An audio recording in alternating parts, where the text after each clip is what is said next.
ओझा आज फिर अपने प्रोग्राम जागो महुआ जागो में हाजिर। दोस्तों, नगर निगम मिनी पार्लियामेंट होता है किसी भी महानगर के लिए। सड़क, बिजली, पानी, सीवरेज, ये बुनियादी सुविधाएं होती हैं जो नगर निगम को देनी ही होती हैं उस शहर के लोगों को। इसको विकास नहीं कहा जा सकता। अगर ये रूटीन में हो रहा है, सड़कों की रिपेयर हो रही है, सीवरेज ठीक है, शुद्ध पानी मिल रहा है, ये बुनियादी सुविधाएं जो हर निगम को देना ही होता है अपने नगर के निवासियों को। इसको अगर कोई विकास का नाम देता है तो बिल्कुल ही जिम्मेदारी से भागने की बात है, या वो जो इसे विकास बताते हैं वो सही मायने में विकास के मामले में फेल है। अब इस सब के बावजूद जब भी हम किसी क्षेत्र का विकास की बात करते हैं, कम से कम ये हम विकास को, अगर ये मूलभूत सुविधाओं को भी विकास का नाम दे भी दें, तो पर्टिकुलर एक एरिया में अगर सड़कें खराब है, खस्ता हाल हो चुकी हैं, तो विकास की या उसकी रिपेयर की, सड़कों की रिपेयर की जब कोई योजना बनती है तो पर्टिकुलर एरिया के लिए बनती है। और खासकर सड़कों के बनाने के बहुत क्लियर स्टैंडर्ड है। जब भी किसी सड़क की रिपेयर होती है तो सबसे पहले वहां के ड्रेनेज को ठीक किया जाता है। लेकिन दोस्तों, जो मोगा में इन दिनों में नगर निगम की तरफ से हो रहा है, बहुत ही चिंता की बात है। न्यू टाउन को हार्ट ऑफ सिटी कहा जाता है। एक दो सड़कें बन गई, मेन सड़कें पूरी तरह खस्ता हाल है। आप देख सकते हो प्रताप रोड है, कितने गहरे गहरे गड्ढे बने हुए हैं। 4 नंबर न्यू टाउन की मेन रोड है, उस पर तो कई जगह बजरी बिछी हुई है, कई हर कदम पर गड्ढे ही गड्ढे नजर आ रहे हैं। कुछ सड़कें अच्छी बन दी गई हैं, यानी छोटे छोटे टोटे बना दिए गए। क्या एक छोटे छोटे टोटे बना के मुझे वो गाना याद आ रहा है, दिल तो टोटे टोटे हो गया, की करिए, जिसे सिटी ऑफ हार्ट कहा जाता है। अगर हम उस एरिया को भी ठीक से बुनियादी सुविधाएं नहीं दे पाते हैं, सीवरेज को ठीक नहीं कर पाते हैं, सड़कों की हालत खराब, सीवरेज का कोई सिस्टम नहीं, पॉश इलाका बोला जाता है न्यू टाउन। और अब तो नियमों के खिलाफ रेजिडेंशियल एरिया में, new town totally plant residential area था, वहां पे जिस तरह से कॉमर्शियल बिल्डिंगें खड़ी हो गई हैं, उससे पहले ही गंभीर समस्या पैदा हो गई है। और अब अगर वहां भी हम सड़कों की रिपेयर नहीं कर सकते हैं, सीवरेज की प्रॉब्लम को हल नहीं कर सकते हैं, तो ये तो बुनियादी सुविधाओं से भागने की भी स्थिति से भी बदतर स्थिति है। आखिरकार हमारे नगर निगम के इंजीनियर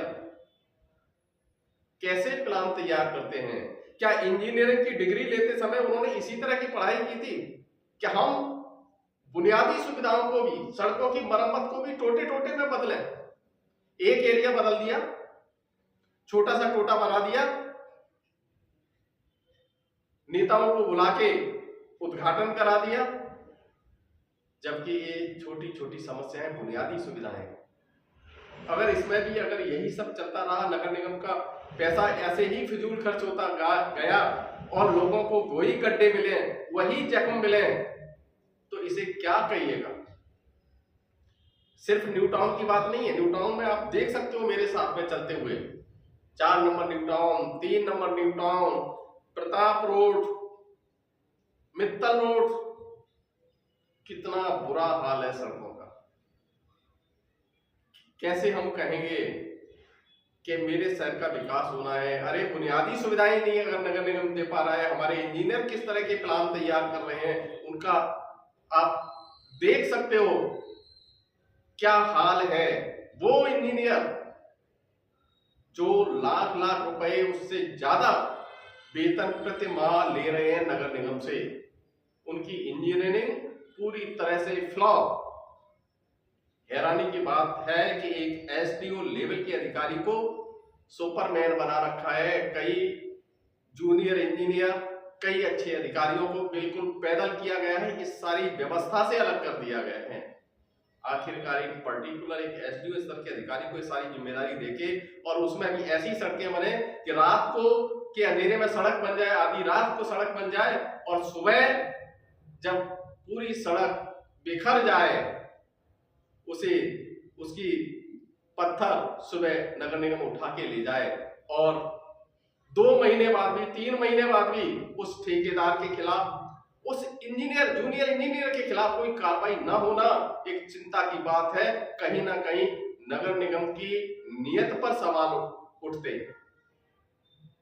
आज मैं सुबह कुछ लोगों की डिमांड पर गया, गुरु नानक नगर, परवाना नगर से जुड़ा हुआ एरिया, गीता भवन क्षेत्र से जुड़ा हुआ एरिया और अच्छा एरिया है। हैरानी की बात है, एक सड़क बन गई, छोटा सा टोटा दूसरी तरफ बना दिया, मेन सड़क पर हर कदम पर गड्ढे ही गड्ढे हैं और एक बड़ा हिस्सा तो उस मेन रोड का, एक मेन सड़क का एक बड़ा हिस्सा तो ऐसा है जिसका आधा भाग कच्चा है। उसको भी वहां के निवासियों ने कुछ दिन पहले ही अपने स्तर पर अपने पैसे खर्च करके मिट्टी डाल के सड़क को ठीक किया है। दोस्तों, क्या ऐसी नगर निगम लोगों से property tax, water tax, sewerage tax लेने का अधिकार है? आखिरकार अगर आप टैक्स देते हो, आप कंज्यूमर हैं, आपको खड़ा होना होगा ऐसे अधिकारियों के खिलाफ, उन्हें अदालत में खड़ा करना होगा। जब तक आप नहीं खड़े होंगे तो आपको ऐसे ही सड़कें मिलेंगी, खस्ता हाल सड़कें मिलेंगी, पीने का पानी नहीं मिलेगा, सीवरेज की व्यवस्था नहीं मिलेगी।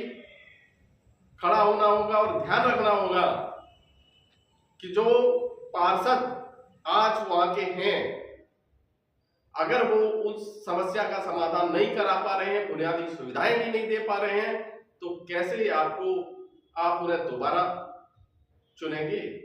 क्या आप फिर से ऐसे पार्षदों को चुनकर नगर निगम में भेजेंगे जो आपकी आवाज नहीं उठा सकते हैं, आपकी समस्याओं का समाधान नहीं कर सकते हैं? मतलब सड़कों का जो बुनियादी जरूरत है उसकी रिपेयर के नाम पर छोटे छोटे टोटे कर दिए गए हैं। यानी एक छोटा हिस्सा बना दिया, दूसरी तरफ ऐसे ही छोड़ दिया, फिर एक छोटा टोटा बना दिया। मेन सड़क जहां से व्हीकल भी निकलते हैं, अब कारें तो सबके पास ही हैं, उसको पूरे को छोड़ दिया। ये कैसा अन्याय है? आखिरकार वो आधार क्या है कि एक छोटा टुकड़ा बना दिया, दूसरा छोड़ दिया, बीच में छोड़ दिया? इसका मानक क्या है? इसका स्टैंडर्ड क्या है? जब गुरु नानक नगर में मैं पहुंचा, वहां के लोगों ने सबने बताया कि उनसे लिखित में लिया गया है कि हमारी सड़क बना दे, फिर भी उन्होंने छोटे छोटे टुकड़े बना दिए, छोटे छोटे टोटे बना दिए। लेकिन जो सड़क की मूलभूत जो मेन रोड है उस पर तो गड्ढे ही गड्ढे हैं। क्या वो सड़क कागजों में बन गई? अगर लोगों से लिख कर लिया है तो उसका प्लान भी बना हुआ है, क्योंकि किसी भी सड़क को बनाने से पहले वहां की फोटोग्राफी की जाती है। उस समय जब वहां के लोग लिखकर दे दें कि हमारी सड़क बहुत खराब हो चुकी है, पार्षद उसको रिकमेंड कर दे, उसके बाद वहां की फोटोग्राफी की जाती है, जेई रिपोर्ट देता है ये सड़क इससे पहले कब बनी थी, उसके बाद सड़क का प्लान बनता है। लेकिन उस प्लान से पहले सीवरेज की व्यवस्था वहां पर है कि नहीं है, ड्रेनेज की व्यवस्था है कि नहीं है, पहले वो काम किए जाते हैं, उसके बाद किसी भी सड़क की रिपेयर की जाती है। हैरानी की बात है, पिछले कुछ सालों में अगर इतिहास उठा के देख लें, नगर निगम का रिकॉर्ड उठा के देख लें, तो सड़कों की कुछ टोटे टोटे में रिपेयर तो हुई है लेकिन ड्रेनेज की व्यवस्था नहीं बनी है। यानी जो सड़क की रिपेयर के नाम पर पैसा खर्च हुआ है वो सिर्फ बर्बाद किया गया है, क्योंकि अगर ड्रेनेज की व्यवस्था नहीं होगी तो सड़क ज्यादा चल ही नहीं सकती है। सड़क ज्यादा नहीं चलेगी, जल्दी खराब हो जाएगी, तो सिर्फ ये बर्बादी के अलावा कुछ नहीं है। अगर इस नॉर्म्स को फॉलो नहीं कर रहे हैं तो उन अधिकारियों के खिलाफ कार्रवाई क्यों नहीं की जा रही है, ये भी एक बड़ा सवाल है और इस पर कभी हाउस में भी कोई आवाज उठाने को तैयार नहीं है। आखिरकार किससे डर है पार्षदों को?